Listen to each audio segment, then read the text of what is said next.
Hi ನಮಸ್ತೆ ಎಲ್ರಿಗೂ. So friends, ಎಲ್ಲರೂ ಹೇಗಿದ್ದೀರಿ? ಚೆನ್ನಾಗಿದ್ದೀರಿ ಅಂತ ಅನ್ಕೊಳ್ತೀನಿ. ಇವತ್ತೊಂದು ಸಡನ್ ಆಗಿ ವಿಡಿಯೋ ಮಾಡ್ತಾ ಇದ್ದೀನಿ. ನಾನು ಆಲ್ರೆಡಿ ತಮ್ಮಲ್ಲಿ ನೋಡಿರ್ತೀರಿ ಯಾಕೆ ವಿಡಿಯೋ ಮಾಡ್ತಾ ಇದ್ದೀನಿ ಅಂತ ಹೇಳಿ ಕೂಡ ನಿಮಗೆ ಗೊತ್ತಾಗಿರುತ್ತೆ. ಸೊ ಏನಕ್ಕದ ಆನ್ಸರು, ಯಾಕೆ ಆ ಕಮೆಂಟ್ ಅದೆಲ್ಲ ಅಂತೇಳಿ. ಬಟ್ ನಾನು ಆಲ್ಮೋಸ್ಟ್ ಕಮೆಂಟ್ಸ್ಗಳಿಗೆ ಉತ್ತರ ಕೊಡಲ್ಲ ಆ್ಯಂಡ್ ತಲೆನೂ ಕೂಡ ಕೆಡಿಸ್ಕೊಳ್ಳಲ್ಲ. ನಾನು ಇವಾಗ ಹೇಳ್ತೀನಿ, ನಿಮಗೆ ಎಕ್ಸ್ಪ್ಲೇನ್ ಮಾಡ್ತೀನಿ. ಬಟ್ ಈ ಕಮೆಂಟ್ಗೆ ಯಾಕೆ ತಲೆ ಕೆಡಿಸ್ಕೊಂಡಿದ್ದು ಅಂತೇಳಿ. ಸೊ ಇವಾಗ ಈಸಿಯಾಗಿ ನಾವು ಒಂದು ಕಮೆಂಟ್ನ ಹಿಂಗೆ ಹಾಕ್ಬಿಡ್ಬೋದು. ಬಟ್ ಅದರ ಹಿಂದಗಡೆ ಏನಿರುತ್ತೆ ಏನಿಲ್ಲ ಅಂತ ಹೇಳಿ ಯೋಚನೆ ಮಾಡಲ್ಲ. ಸೊ ಈ ಕಮೆಂಟ್ಗೆ ನಾನು ಉತ್ತರ ಕೊಡಬೇಕಾಗಿ ಬಂತು. ಸೊ ಹಾಗಾಗಿ ಇವತ್ತು ಇದೊಂದು ವಿಡಿಯೋ ಮಾಡ್ತಾ ಇದ್ದೀನಿ. ಆಮೇಲೆ ತುಂಬಾ ಜನಕ್ಕೆ ಇವಾಗ ಆಲ್ರೆಡಿ ತುಂಬಾ ಜನ ಕೇಳ್ತಾ ಇದ್ರಿ, ಡೆಲಿವರಿ ಆಯ್ತಾ ಅಂತ ಹೇಳಿ. ಸೊ ಡೆಲಿವರಿ ಬೇಡ ಅಂದ್ರೂ ಕೂಡ ಇನ್ನೊಂದು 10 ರಿಂದ 13 ದಿನದೊಳಗಡೆ ಆಗುತ್ತೆ. ಬಿಕಾಸ್ ಒಂದು ಟೈಮ್ ಅಂತ ಇರುತ್ತೆ. ಆ ಟೈಮ್ ಅಂತ ಬಂತು ಅಂತಂದ್ರೆ ಆಲ್ ಇಸ್ ವೆಲ್, ಎಲ್ಲದೂ ಕೂಡ ತಾನಾಗುತ್ತೆ. ಬಟ್ ಯಾಕೆ ವ್ಲಾಗ್ಸ್ ಮಾಡ್ತಾ ಇಲ್ಲ ಅನ್ನೋದಾದ್ರೆ, ಇನ್ನೊಂದು 3 days ಆಯಿತು ಅಂತಂದರೆ 9th ಕಂಪ್ಲೀಟ್ ಆಗಿ 10th ಅಲ್ಲಿ ಬೀಳುತ್ತೆ. ಸೊ ನನಗಂತರೂ ಅಷ್ಟು ಕೆಲಸ ಮಾಡ್ಕೊಳ್ಳಿಕ್ಕಾಗಲಿ ಏನು ಮಾಡ್ಕೊಳ್ಳಿಕ್ಕಾಗಲಿ ಆಗಲ್ಲ. ಫುಲ್ಲು ರೆಸ್ಟ್ ಮಾಡ್ಬೇಕಂತಾನೆ ನಾನು ಪರ್ಟಿಕ್ಯುಲರ್ಲಿ ಟೈಮನ್ನು ತೆಗೆದಿಟ್ಬಿಟ್ಟಿದ್ದೀನಿ. ಬಿಕಾಸ್ ನನಗೆ ಸ್ವಲ್ಪ ದೊಡ್ಡ ಹೊಟ್ಟೆ, ಆಮೇಲೆ ಆಲ್ರೆಡಿ ಪಾಪು ಹೊಟ್ಟೆಲಿ 3 kg ಬೆಳವಣಿಗೆ ಆಗಿದೆ ಅಂತ ಹೇಳಿದ್ದಾರೆ. ಸೊ 3 kg ಮಗು ಆಲ್ರೆಡಿ ಆಗಿದೆ ಅಂತಂದರೆ ಆ ಒಂದು ಹೆಣ್ಣಿಗೆ ನಡೆಯೋದು ಮತ್ತು ಕೆಲಸ ಮಾಡ್ಕೊಳ್ಳೋದು ತುಂಬ ಕಷ್ಟ ಆಗ್ತಾ ಇರುತ್ತೆ. ಸೊ ಹಾಗಾಗಿ ಇದೆಲ್ಲ ತುಂಬ ಪೇನ್ಸ್ ನನಗಿರೋದ್ರಿಂದ ಆ್ಯಂಡ್ ಮತ್ತು ಇದು 3ನೇದಾಗಿರೋದ್ರಿಂದ ನನಗೂ ಕೂಡ ಕೆಲವೊಂದಷ್ಟು ವೀಕ್ನೆಸ್ಗಳಿರುತ್ತೆ. ಸೊ ಊಟ ಚೆನ್ನಾಗಿ ಮಾಡಬೇಕು ಆ್ಯಂಡ್ ಚೆನ್ನಾಗಿ ನನ್ನ ಹೆಲ್ತನ್ನು ಕೇರ್ ತೊಗೋಬೇಕು. ಹಾಗಾಗಿ ನಾನು ಟೈಮ್ ಹಾಕಿದ್ದೀನಿ ಅಷ್ಟೇ. ವಿಡಿಯೋ ಮಾಡೋದೇನು ದೊಡ್ಡದಾಗಲ್ಲ, ಬಟ್ ಸ್ವಲ್ಪ ರೆಸ್ಟ್ ಇರಲಿ ಅಂತೇಳಿ. ಬಿಕಾಸ್ ನಾನು ಮಗು ಆದಮೇಲೆ ಕಂಟಿನ್ಯೂಸ್ ಆಗಿ ನಿಮ್ಮ ಜೊತೆ ಟಚಲ್ಲಿ ಇರ್ತೀನಿ, ನಿಮ್ಮ ಜೊತೆ ಲಾಗ್ಸ್ ಶೇರ್ ಮಾಡ್ಕೊತಾ ಇರ್ತೀನಿ. ಬಿಕಾಸ್ ಅಲ್ಲಿರ್ತೀನಿ. ಇಲ್ಲಿದ್ರೆ ನನಗೆ ಅಷ್ಟು ಸರಿ ಅನಿಸ್ತಾ ಇಲ್ಲ, ಸೆಟ್ ಆಗಲ್ಲ ನನಗೂ. ಅದಕ್ಕೂ ನನ್ನ ಐಡಿಯಾ ತಕ್ಕಂತೆ ಅದು ಔಟ್ಪುಟ್ ಬರಲ್ಲ. ಸೊ ಹಾಗಾಗಿ ಲಾಗ್ಸ್ ಮಾಡ್ತಾ ಇಲ್ಲ. ಬಿಟ್ರೆ ಮಗು ಆಗಿದ ತಕ್ಷಣ ಅಥವಾ ನಾನು ಹಾಸ್ಪಿಟ್ಲಿಗೆ ಹೋಗೋದು ಪ್ರತಿಯೊಂದು ಕೂಡ ನಿಮ್ಮ ಜೊತೆ ಖಂಡಿತ ಶೇರ್ ಮಾಡ್ಕೊತೀನಿ. ಪರ್ಟಿಕ್ಯುಲರ್ ಆಗಿ ನಾನು ಈ ಒಂದು ಕಮೆಂಟ್ಗೆ ಯಾಕೆ ಉತ್ತರ ಕೊಡಬೇಕು ಅನ್ಕೊಂಡೆ ಅಂದ್ರೆ, ಆಲ್ಮೋಸ್ಟ್ ನನಗೆ ಇದೇನು ಹೊಸದಲ್ಲ ಕಮೆಂಟ್. ಆಲ್ರೆಡಿ ನಾನು 4 years ಜರ್ನಿನ ಯೂಟ್ಯೂಬಲ್ಲಿ ಸ್ಟಾರ್ಟ್ ಮಾಡಿದ್ದಾಗಿದೆ. ಇದು ಹೊಸ ಚಾನಲ್ ಇರ್ಬೋದು, ಆದರೆ ನಾನು ಹಿಂದ್ಗಡೆನೂ ಕೂಡ ಸಾಕಷ್ಟು ಇದೆಲ್ಲ ನೋಡ್ಕೊಂಡ್ ಬಂದಿದ್ದೀನಿ ಫೀಲ್ಡ್. ಹಾಗಾಗಿ ನಾನು ತಲೆ ಕೆಡಿಸ್ಕೊಳ್ಳಲ್ಲ. ಆ್ಯಂಡ್ ಪರ್ಟಿಕ್ಯುಲರ್ಲಿ ಇದರಲ್ಲಿ 3ನೇ ಮಗು ಯಾಕೆ, ಹಂಗೆ ಹಿಂಗೆ ಎಲ್ಲ ಥರ ಕ್ವಶನ್ಸ್ ಬರುತ್ತೆ. ಯಾವುದು ಕೂಡ ನಾನು ತಲೆ ಹಾಕೊಳ್ಳಲ್ಲ. ಬಟ್ ಇದನ್ನೇ ಯಾಕೆ ನಾನು ಪರ್ಟಿಕ್ಯುಲರ್ಲಿ ತಗೊಂಡಿದ್ದು ಅಂದರೆ, ಒಂದು ಯೂಟ್ಯೂಬರ್ ಲೈಫ್ ಹೆಂಗಿರುತ್ತೆ, ಆ ಯೂಟ್ಯೂಬರ್ ಲೈಫ್ ಅವ್ರು ಲೀಡ್ ಮಾಡ್ತಾ ಇದ್ದಾರೆ ಅಂದರೆ ಹೆಂಗೆ ಬೇಕಾದರೆ ಕಂಪ್ಯಾರಿಸನ್ ಮಾಡಬಹುದು ಅಂತ ಅನ್ಕೊಂಡ್ಬಿಡ್ತಾರೆ ಕೆಲವೊಬ್ರು. ಸೊ ಹಾಗಾಗಿ ನಾನು ಪರ್ಟಿಕ್ಯುಲರ್ ಈ ಕಮೆಂಟ್ಗೆ ಆ್ಯಕ್ಚುಲಿ ರಿಪ್ಲೈ ಮಾಡ್ತಾ ಇದ್ದೆ, ರೈಟಿಂಗ್ ಕೂಡ ಮಾಡಿ ಕ್ಯಾನ್ಸಲ್ ಮಾಡಿದ್ದೀನಿ. ಬಿಕಾಸ್ ಒಂದು ವಿಡಿಯೋ ಮೂಲಕ ನಾನು ಇದಕ್ಕೆ ಆನ್ಸರ್ ಕೊಡಲೇಬೇಕು ಅಂತೇಳಿ. ಈ ವಿಡಿಯೋನ ಯಾರೆಲ್ಲ ನೋಡ್ತಾ ಇದ್ರಿ ದಯವಿಟ್ಟು ಪೂರ್ತಿಯಾಗಿ ನೋಡಿ. ಬಿಕಾಸ್ ಒಬ್ಬರಿಗೆ ಆನ್ಸರ್ ಮಾಡ್ತಾ ಇಲ್ಲ, ನಾನು ಸುಮಾರು ಜನಕ್ಕೆ ಆನ್ಸರ್ ಮಾಡ್ತಾ ಇದ್ದೀನಿ. ಹಾಗೆ ಸುಮಾರು ಜನರ ಮೈಂಡ್ ಸೆಟ್ಗೂ ಕೂಡ ಆನ್ಸರ್ ಮಾಡ್ತಾ ಇದ್ದೀನಿ. ಒಬ್ಬ ಯೂಟ್ಯೂಬರ್ ಲೈಫ್ ಹೆಂಗಿರುತ್ತೆ ಅಂತಂದ್ರೆ, ಅವ್ರಿಗೆ ಇದೊಂದು ವರ್ಕ್ ಓಕೆ, ಆದರೆ ಇದು ಪಾರ್ಟ್ ಆಫ್ ಲೈಫ್ ಆಗಿರುತ್ತೆ. ಸೊ ಒಂದು part of life and daily logs ಮಾಡ್ತಾ ಇದಾರೆ ಅಂತಂದ್ರೆ ಡೈಲಿ ಅವ್ರ ಲೈಫಲ್ಲಿ ಏನೇನೆಲ್ಲ ಆಗುತ್ತೆ ಅದನ್ನೆಲ್ಲ ಶೇರ್ ಮಾಡ್ಕೊತಿರ್ತಾರೆ. ಆಗದೆ ಇರೋಂಥದ್ದನ್ನು ಕೂಡ ಶೇರ್ ಮಾಡ್ಕೊತಾರೆ, ನಗುವಂಥದ್ದು, ಆಮೇಲೆ ಖುಷಿಯಾಗಿರೋವಂಥದ್ದು, ಹೊಸ ಕ್ರಿಯೇಟಿವಿಟಿ ಮಾಡಲೇಬೇಕು, ಮಾಡ್ತಾರೆ, ಅದನ್ನ ಶೇರ್ ಮಾಡ್ಕೊತಾರೆ. ಆ್ಯಂಡ್ ಯೂಟ್ಯೂಬರ್ ಅಂದಿದ ತಕ್ಷಣ ಒಂದು ಜಸ್ಟ್ ಒಂದು ಶೂಟ್ ಮಾಡಿ ಅದನ್ನ ಎಡಿಟ್ ಮಾಡಿ ಬಿಡ್ತಾ ಇದ್ದಾರೆ ಅಂತಂದ್ರೆ ಅದ್ರ ಹಿಂದ್ಗಡೆ ಒಂದು ವರ್ಕ್ಗಿಂತ ಜಾಸ್ತಿ ಎಫರ್ಟ್ ಇರುತ್ತೆ. ಮತ್ತೆ ವರ್ಕ್ಗಿಂತ ಜಾಸ್ತಿ ನಮ್ಮ ಮೈಂಡ್ಗೂ ಕೂಡ ಅಷ್ಟು ಕೆಲಸ ಇರುತ್ತೆ. So not A easy. So ಅದು ಒಂದು ಈಸಿ ಲೈಫ್ ಆಗಿರಲ್ಲ, ಬಟ್ ಇಷ್ಟಪಟ್ಟು ಮಾಡ್ತಾರೆ.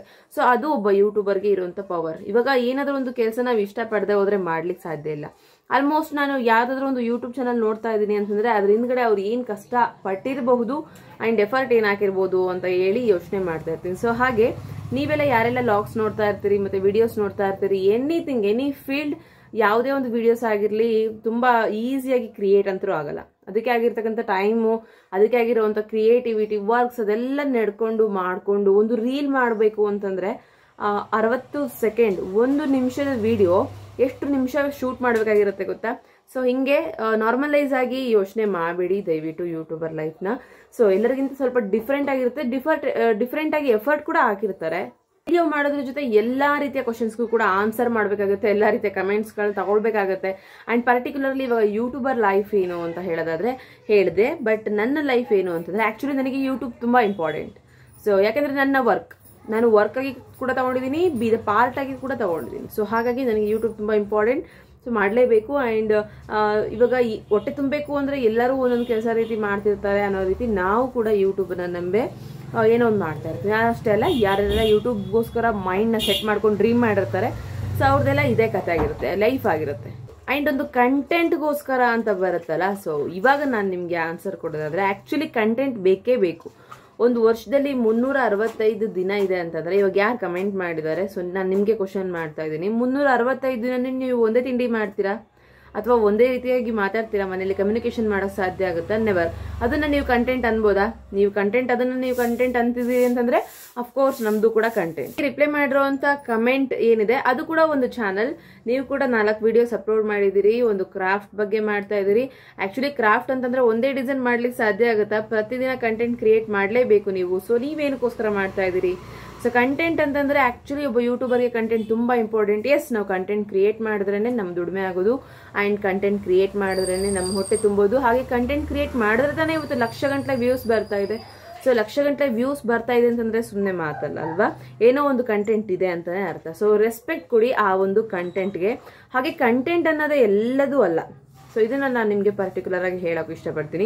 ಎಲ್ಲದೂ ಕೂಡ ಕಂಟೆಂಟ್ಗೋಸ್ಕರನೇ ಮಾಡ್ತಾರೆ. ಮಾಡ್ಲೇಬೇಕು, ವಿಡಿಯೋಸ್ ಮಾಡಕ್ಕಾಗತ್ತೆ, ಮಾಡ್ಲೇಬೇಕು, ಮಾಡ್ತೀವಿ ಅಷ್ಟೇ. ಕಂಟೆಂಟ್ಗೋಸ್ಕರನೇ ಲೈಫ್ ಅಂತಂದ್ರೆ ಇವತ್ತು ನಮ್ಗೆ ಏನೇನು ಪ್ರತಿದಿನ ಬೆಳಗ್ಗೆ ಎದ್ದೇಳೋದು ಒಂದು ಕಂಟೆಂಟಾ, ಅದನ್ನ ತೋರಿಸ್ತಾ ಇದೀವಿ ಅಷ್ಟೇ. ನಮ್ ರಿಯಲ್ ಲೈಫಲ್ಲಿ ಏನಾಗುತ್ತೆ ಅದೊಂದು ಕಂಟೆಂಟಾ? ಅದನ್ನ ಬರ್ದಿಕ್ಬೇಕಾ ಕಂಟೆಂಟ್ ಅನ್ನಕ್ಕೆ? ಸೊ ಸಾಧ್ಯನೇ ಇಲ್ಲ. ಅದರಲ್ಲೂ ನೀವು ಮಾಡಿರೋ ಅಂತ ಕಮೆಂಟ್ ಏನಿದೆ ಅಂದ್ರೆ ಲೈಫ್ಗೆ ಅಲ್ಲ, ಒಂದು ಜೀವಕ್ಕೆ ನೀವು ಕಂಟೆಂಟ್ ಅಂದಿದ್ದೀರಿ. ಸೊ ಹಾಗಾಗಿ ನಾನು ನಿಮ್ಗೆ ಪರ್ಟಿಕ್ಯುಲರ್ ಆಗಿ ನಾನು ನಿಮ್ಗೆ ರಿಪ್ಲೈ ಕೊಡ್ತಾ ಇರೋದು ಇವತ್ತು. ಅಂಡ್ ಇನ್ನೊಂದು ಮುಖ್ಯವಾಗಿ ವಿಚಾರ ಹೇಳ್ಬೇಕು ಅಂತಂದ್ರೆ I love my content. So ಇವತ್ತಿನ ದಿನಗಳಲ್ಲಿ 3 ಬೇಬೀಸ್ ಅಂತಂದ್ರೆ ಆಕ್ಚುಲ್ ಆಗಿ ಅದೊಂಥರ ಸ್ಪೆಷಲ್ ಅನ್ಸುತ್ತೆ. ಸೊ ಆ ಒಂದು ಸ್ಪೆಷಾಲಿಟಿ ದೇವ್ರು ನನಗೆ ಕೊಟ್ಟಿದ್ದೇನೆ ಅಂತಂದ್ರೆ ಐ ಆಮ್ ಲಕ್ಕಿ. ಸೊ ನಾನು ತುಂಬಾ ಖುಷಿಯಿಂದ ಅದನ್ನ ಅಕ್ಸೆಪ್ಟ್ ಮಾಡಿದ್ದೀನಿ. ಅಂಡ್ ನಾನು ತುಂಬಾ ಇಷ್ಟಪಟ್ಟಿದ್ದೀನಿ. ಇವಾಗ ನೆಕ್ಸ್ಟ್ ಮಗು ಆಯ್ತು ಅಂತಂದ್ರೆ ನೆಕ್ಸ್ಟ್ ನನ್ನ ಕಂಟೆಂಟ್ ನೀವೇನ್ ಮಾಡ್ತಿದ್ದೀರಿ ಕಂಟೆಂಟ್ಗೋಸ್ಕರ ಅಂತೇಳಿ, ಸೊ ಆ ಕಂಟೆಂಟ್ ಹುಡುಕೋ ಅವಶ್ಯಕತೆನೇ ಇಲ್ಲ. ಯಾಕಂದ್ರೆ ನನ್ನ ಲೈಫೇ ಒಂದು ನೀಟಾಗಿ ಪರ್ಟಿಕ್ಯುಲರ್ ಆಗಿ ದೇವರು ಹೊರ ಕೊಟ್ಟಿರೋ ರೀತಿ ಒಂದು ಕೊಟ್ಟಿರುವಂತ ಕಂಟೆಂಟ್. ಓಕೆನಾ, ಅರ್ಥ ಆಯ್ತಾ? ಸೊ ಹಾಗಾಗಿ ನಾನು ಕಂಟೆಂಟ್ ಹುಡುಕೋ ಅವಶ್ಯಕತೆ ಇಲ್ಲ. ಆಲ್ರೆಡಿ ನನಗೆ ಒಂದು ಕಂಟೆಂಟ್ ಇದೆ, ನಾನು ಅದು ಕಂಟೆಂಟ್ ಇಂದನೇ ಮುಂದುವರಿತೀನಿ. ಸೊ ಇದನ್ನ ನಿಮ್ಗೆ ಹೇಳಕ್ ಇಷ್ಟಪಡ್ತೀನಿ. ಯಾಕಂದ್ರೆ ಪ್ರೆಗ್ನೆನ್ಸಿ ಅನ್ನೋದು ಕಂಟೆಂಟ್ ರೀತಿ ನೋಡಿಲ್ಲ ಮೇಡಮ್, ದಯವಿಟ್ಟು. ಸೊ ಪುಟ್ ಮಾಡ್ತಾ ಇರ್ತೀರಿ ಕಮೆಂಟ್, ಬಟ್ ಯಾವುದಕ್ಕೆ ಯಾವ ಅರ್ಥನ ಕೊಟ್ಟು ಕಮೆಂಟ್ ಮಾಡ್ಬೇಕು ಅನ್ನೋದು ನಿಮ್ಗೆ ಗೊತ್ತಿರ್ಬೇಕಾಗುತ್ತೆ. ಅಂಡ್ 3rd ಪ್ರೆಗ್ನೆನ್ಸಿ ಬಗ್ಗೆ ಕೂಡ ನಾನು ಯಾವತ್ತೂ ತಲೆ ಕೆಡಿಸ್ಕೊಂಡಿಲ್ಲ. ಬಿಕಾಸ್ ಇದು ಯಾಕಾಯ್ತು ಏನು ಅದನ್ನೆಲ್ಲದು ಕೂಡ ಡೀಟೇಲ್ ಆಗಿ ವಿಡಿಯೋ ಮಾಡಿದ್ದೀನಿ. ತುಂಬಾ ಜನ ಖುಷಿಯಾಗಿ ಇಷ್ಟಪಟ್ಟು ಲಾಗ್ಸ್ ನೋಡ್ತಾ ಇದ್ದಾರೆ. ನಾನು ಅವ್ರಿಗೋಸ್ಕರ ಲಾಗ್ಸ್ ಮಾಡಿದ್ರೆ ಸಾಕು. ಅಂಡ್ ಒಂದು ಕಂಟೆಂಟ್ ಅಂತ ಅನ್ಕೊಳ್ಳೋರಿಗೆ ನನಗೆ ವಿಡಿಯೋ ನೋಡೋ ಅಂತ ಅವಶ್ಯಕತೆ ಇಲ್ಲ. ದಯವಿಟ್ಟು ನಿಮ್ಗೆ ಏನಾದ್ರು ವಿಡಿಯೋ ಇಷ್ಟ ಆಗಲ್ಲ ಅಂತಂದ್ರೆ ಸ್ಕಿಪ್ ಮಾಡ್ಬಿಡಿ ಜಸ್ಟ್. ಅಂಡ್ ತುಂಬಾ ಲಾಗರ್ಸ್ ಇದ್ದಾರೆ, ನಿಮ್ಮ ಒಂದು ಐಡಿಯಾ ಪ್ರಕಾರ ನಿಮ್ಮೊಂದು ಮ್ಯಾಚ್ ಏನು ಟೇಸ್ಟ್ ಮ್ಯಾಚ್ ಆಗೋ ತರ ತುಂಬಾ ಲಾಗರ್ಸ್ ಇದ್ದಾರೆ. ಲಾಗರ್ಸ್ಗಿಂತ ಕಡಿಮೆನಾ ಆ ಲಾಗ್ಸ್ ನೋಡಿದ್ರೆ ಆಯ್ತು. ಅದು ಬಿಟ್ಟು ಅವ್ರ ಲೈಫ್ನೇ ಒಂದು ಕಂಟೆಂಟ್ಗೋಸ್ಕರ ಮಾಡ್ತಾ ಇದ್ದಾರೆ ಅಂತಂದ್ರೆ ಇಟ್ಸ್ ರಾಂಗ್, ರಿಯಲಿ ರಾಂಗ್. ಹಾಗಿದ್ರೆ ನೀವ್ ಏನಕ್ಕೆ ಮಾಡ್ತಾ ಇದ್ರಿ? ನೀವ್ ಯಾಕೆ ನಿಮ್ಮ ಒಂದು ಇಮೇಲ್ಗೆ ಒಂದು ಹೆಸರು ಕೊಟ್ಟು ಒಂದು ಚಾನಲ್ ಮಾಡಬೇಕು ಅಂತ ಹೇಳಿ 4 ವಿಡಿಯೋಸ್ನ ಅಪ್ಲೋಡ್ ಮಾಡಿದ್ದೀರಿ? ದಯವಿಟ್ಟು ಚೆಕ್ ಮಾಡ್ಕೊಳ್ಳಿ. ಸೊ ಇದು ನಂದು content. Yes, my life is beautiful content ಅಂತ ಹೇಳ್ತೀನಿ. ಹಾಗೆ ಪ್ರೆಗ್ನೆನ್ಸಿ ಬಗ್ಗೆ ನಾನು ಜಾಸ್ತಿ ಮಾತಾಡಲ್ಲ, ಬಿಕಾಸ್ ಆಲ್ರೆಡಿ ತುಂಬಾ ಸರಿ ಆನ್ಸರ್ ಕೊಟ್ಟಿದ್ದೀನಿ. ಹಾಗೆ ನೆಗೆಟಿವ್ ಕಮೆಂಟ್ಸ್ ಕೂಡ ನಾನು ತಲೆ ಕೆಡಿಸ್ಕೊಳ್ಳಲ್ಲ. ಬಟ್ ನಿಮ್ಮ ಒಂದು ಕಮೆಂಟ್ ನನ್ನನ್ನು ಟ್ರಿಗರ್ ಮಾಡ್ತು, ಹಾಗಾಗಿ ರಿಪ್ಲೈ ಕೊಡಬೇಕು ಅಂತ ಅನ್ಕೊಂಡೆ, ಕೊಡ್ತಾ ಇದ್ದೀನಿ. ಸೊ ಇದಿಷ್ಟನ್ನ ಹೇಳಕ್ ಇಷ್ಟಪಡ್ತೀನಿ. ತುಂಬಾ ರ್ಯಾಶ್ ಅಂತ ಏನ್ ಹೇಳ್ತಿಲ್ಲ. ದಯವಿಟ್ಟು ಕಮೆಂಟ್ ಮಾಡೋದಕ್ಕಿಂತ ಮುಂಚೆ ಸ್ವಲ್ಪ ಯೋಚನೆ ಮಾಡಿ. And I am very very lucky. ಇವತ್ತು ಎಷ್ಟೊಂದು ಜನ ಈ ಒಂದು ಭಾಗ್ಯ ಇಲ್ಲ, ಹಂಗೆ ಹಿಂಗೆ ಎಷ್ಟೊಂದು ಜನ ಅಳ್ತಾರೆ ಗೊತ್ತಾ. ಬಟ್ ನನಗೆ ಅನ್ಸಿದ್ದು ಅಷ್ಟೇ, ನಾನ್ ಮಾಡ್ಕೋಬೇಕಿತ್ತು ಎಲ್ಲ ಕಂಟೆಂಟ್ಗೋಸ್ಕರ ಅಂದ್ರೆ ನೋಡಿ ಮೇಡಮ್, ಜೀವ ಆಲ್ರೆಡಿ ಮೂಡ್ದಾಗ ಪ್ಲಾನ್ ಮಾಡ್ಕೊಳ್ಳೋದು ಪ್ಲಾನ್ ಅಲ್ಲ. ಅದಕ್ಕಿಂತ ಮುಂಚೆ ಏನಾದ್ರು ಪ್ಲಾನ್ ಇದೆನಾ ನಿಮ್ಮ ಹತ್ರ? ಸೊ ಪ್ಲಾನ್ ಮಾಡ್ಕೋಬೇಕಂತ ಇದ್ದೀರಾ, ಗೋ ಅಹೆಡ್. ಸೊ ನೀವು ಅದ್ರ ಪ್ರಕಾರ ಹೋಗಿ. ಅದರಲ್ಲೂ ಮೂಡಿದಾದ್ಮೇಲೆ ತೆಗೆಸಿ ಅದನ್ನ ಪ್ಲಾನ್ ಮಾಡೋಷ್ಟು ಮನಸ್ಸು ನನಗಿರ್ಲಿಲ್ಲ. ಹಾಗೆ ಅದನ್ನ ಸ್ವೀಕರಿಸಿದೀನಿ ಅಂಡ್ ಅಕ್ಸೆಪ್ಟ್ ಮಾಡಿದೀನಿ. ಅಂಡ್ ಒಂದು ಜೀವ ಆರೋಗ್ಯವಾಗಿ ಆಲ್ರೆಡಿ ಡೆಲಿವರಿ ಟೈಮ್ ವರ್ಗೂ ಬಂದಿದೆ, ಬೆಳೆದಿದೆ, ಚೆನ್ನಾಗಿ ಆರೋಗ್ಯವಾಗಿದ್ದಾರೆ ಅಂದ್ರೆ ಅದು ದೇವ್ರು ಕೊಟ್ಟಿರುವಂತ ವರ ಮೇಡಮ್. ಗೊತ್ತಾ ನಿಮ್ಗೆ ಎಷ್ಟೊಂದು ಹೆಲ್ತ್ ಇಶ್ಯೂಸ್ ಇರುತ್ತೆ ಗೊತ್ತಾ ಪ್ರೆಗ್ನೆನ್ಸಿ ಇದ್ಮೇಲೆ. ಹೆಲ್ತಿ ಆಗಿದ್ದಾರೆ ಅಂತಂದ್ರೆ ಆಕ್ಚುಲಿ ಅವರು ಲಕ್ಕಿಯೆಸ್ಟ್ ಪರ್ಸನ್. ಸೊ ನಾನು ಲಕ್ಕಿಯೆಸ್ಟ್ ಪರ್ಸನ್ ಅಂತ ಅನ್ಕೊಂತೀನಿ. ಹಾಗೆ ಮಗು ಹೊರಗಡೆ ಬಂದವು ಕೂಡ ಅದೊಂದು ಪುಟ್ ಪ್ರಪಂಚ, ಅದನ್ನ ನೋಡ್ಬೇಕು ಅಂತಂದ್ರೆ ಆಕ್ಚುಲಿ ನಾನ್ ಪುಣ್ಯ ಮಾಡಿರ್ಬೇಕು. ಸೊ ಈ ರೀತಿಯಾಗಿ ಅಕ್ಸೆಪ್ಟ್ ಮಾಡಿ ಅದನ್ನ ಸಾಕುವಂತ ಶಕ್ತಿ ಕೂಡ ನನಗೆ ದೇವ್ರು ಕೊಟ್ಟಿದ್ದಾನೆ, ನನಗೆ ಭಾರ ಅಲ್ಲ. ಸೊ ಇದಿಷ್ಟು ಹೇಳಕ್ ಇಷ್ಟಪಡ್ತೀನಿ. ನಿಮ್ಗೆ ಏನಾದ್ರು ಹರ್ಟ್ ಆಗಿದ್ರೆ ಸಾರಿ, ಬಟ್ ಕಮೆಂಟ್ ಮಾತ್ರ ಯಾವತ್ತೂ ಹಂಗೆ ಮಾಡ್ಬಿಡಿ. ಅದರಲ್ಲೂ ಒಂದು ಯೂಟ್ಯೂಬರ್ಗೆ ಕಂಟೆಂಟು ಅದು ಇದು ಸುಮಾರು ಸರಿ ನೋಡ್ತಾ ಇರ್ತೀನಿ ನಾನು ಇದನ್ನ. ಹಾಗಾಗಿ ನಿಮ್ಗೆ ನಿಮ್ಮ ಜೊತೆಲಿ ಯಾರೆಲ್ಲ ಹಿಂಗೆ ಥಿಂಕ್ ಮಾಡ್ತಾರೆ ಅವ್ರಿಗೆ ನಾನು ಇದನ್ನ ಆನ್ಸರ್ ಮಾಡಿದ್ದೀನಿ. ಅದರ್ವೈಸ್ ಏನಾದ್ರೂ ಅನ್ಕೊಳ್ಳಿ, ನನಗೆ ಸಂಬಂಧಪಟ್ಟಿಲ್ಲ. ಬಿಕಾಸ್ ನೀವು ನನಗೆ ನನಗೆ ಪರ್ಟಿಕ್ಯುಲರ್ಲಿ ಯಾವುದೇ ಒಂದು ವಿಚಾರ ತಗೊಂಡ್ರು ಕೂಡ ಬೇಜಾರಾಗಲ್ಲ. ನನಗೆ ಮಕ್ಕಳು ವಿಚಾರ ಅಂತ ಬಂತು ಅಂದ್ರೆ ಸೀರಿಯಸ್ಲಿ ನನಗೆ ಅದೇನೋ ಗೊತ್ತಿಲ್ಲ, ನನ್ನ ಒಳಗಡೆಯಿಂದ ಬಂದ್ಬಿಡುತ್ತೆ ಅದು. ಅಷ್ಟು ಇಂಪಾರ್ಟೆನ್ಸ್ ಕೊಡ್ತೀನಿ. ಬಿಕಾಸ್ ನಮ್ಗೇನು ಇಲ್ಲದೆ ಇದ್ದಾಗ ನಮ್ಮ ಮುಖದಲ್ಲಿ ಖುಷಿ ಕೊಟ್ಟಿದ್ದು, ನನಗೆ ಧೈರ್ಯ ಕೊಟ್ಟಿದ್ದು ಅದೊಂದು ಚಿಕ್ಕ ಜೀವಗಳೇ. ಅದಕ್ಕೆ ಅಷ್ಟೊಂದು ಇಂಪಾರ್ಟೆನ್ಸ್ ಕೊಡ್ತೀನಿ. ಸೊ ಇದಿಷ್ಟು ಸಾಕು ಅನ್ಕೊಂತೀನಿ. ದಯವಿಟ್ಟು ಯಾರು ಆ ರೀತಿ ಕಮೆಂಟ್ ಮಾಡಬೇಡಿ. ಆ್ಯಂಡ್ ಮಾಡಿದ್ರು ಕೂಡ ನಾನು ಏನು ಮಾಡಲ್ಲ, ಜಸ್ಟ್ ಹೈಡ್ ಮಾಡ್ತೀನಿ ಅಷ್ಟೇ, ಸಿಂಪಲ್. ಸೊ ಹೈಡ್ ಮಾಡೋಕ್ಕಾಗದೇ ಇರೋಂಥ ಕ್ವಶನ್ಸ್ಗಳಿಗೆ ಮಾತ್ರ ಉತ್ತರ ಕೊಡ್ತೀನಿ. ಸೊ ಇದಿಷ್ಟು ಹೇಳ್ತೀನಿ. ಆ್ಯಂಡ್ ಎಸ್, ನೆಕ್ಸ್ಟ್ ಲಾಗ್ಸ್ ಬರುತ್ತೆ, ಖಂಡಿತ ನಿಮ್ಮ ಜೊತೆ ಶೇರ್ ಮಾಡ್ಕೊತಾ ಹೋಗೋಣ ಖುಷಿಯಾಗಿ. ನನ್ನ ಲಾಗ್ಸ್ ಯಾರೆಲ್ಲ ಇಷ್ಟಪಡ್ತಾ ಇದ್ದೀರಿ ನಿಮ್ಮೆಲ್ಲರೂ ಕೂಡ ತುಂಬ ತುಂಬ ತುಂಬ ಥ್ಯಾಂಕ್ಸ್. ತುಂಬ ಜನ ಕೇಳ್ತಾ ಇದ್ದೀರಿ ಡೆಲಿವರಿ ಆಯಿತಾ ಅಂತೇಳಿ. ಎನಿ ಟೈಮ್ ನಾನು ಇನ್ಸ್ಟಾಗ್ರಾಮಲ್ಲಿ ಆ್ಯಕ್ಟಿವ್ ಆಗಿದ್ದೀನಿ. ಸೊ ಯಾರಾದರೂ ಇನ್ನೂ ಇನ್ಸ್ಟಾಗ್ರಾಮಲ್ಲಿ ಕನೆಕ್ಟ್ ಆಗಿಲ್ಲ ಅಂದರೆ ದಯವಿಟ್ಟು ಕನೆಕ್ಟ್ ಆಗಿ ಅಲ್ಲಿ ಕನೆಕ್ಟ್ ಆಗೋಣ. ಅಲ್ಲಿವರೆಗೂ take care, bye bye, have a nice day.